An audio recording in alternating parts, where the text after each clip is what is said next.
C'est parti pour la 3e édition de la randonnée en tandem organisée par l'Union nationale des aveugles et déficients visuels.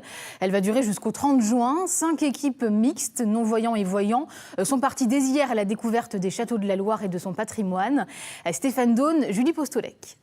Partager leur passion pour le vélo et leur goût de l'aventure, c'est l'objectif de cette quinzaine de bénévoles et de personnes déficientes visuelles. Au programme, près de 300 km et 4 châteaux de la Loire. Au centre, là vous êtes sur l'escalier, voilà le fameux escalier.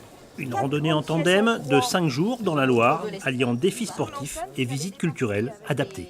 C'est que vous avez quand même une panoplie de châteaux qui sont adaptés, donc nous ça nous permet de visiter comme une personne lambda un château. Voilà. Et ça c'est un vrai plus pour vous. C'est un vrai plus voilà, pour nous. Voilà.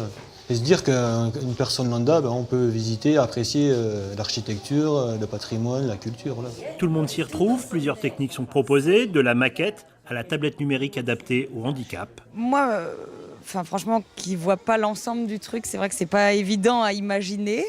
Donc déjà, quand on a des visites un peu adaptées, ça permet de toucher comme là des maquettes ou des choses comme ça. Et puis c'est surtout aussi, moi ce qui m'intéresse, c'est un peu l'histoire du château et surtout les commentaires en fait de la guide. Nous avons implanté dans le château une centaine de e-beacons, donc des balises de détection qui, dès l'entrée, déclenchent des commentaires pour les visiteurs. Et quand ce sont des personnes malvoyantes, c'est un commentaire très descriptif qui, à la fois, leur permet de se déplacer dans le château de façon très claire et en même temps qui décrit les éléments de décor, d'architecture, de mobilier que l'on peut découvrir dans les salles.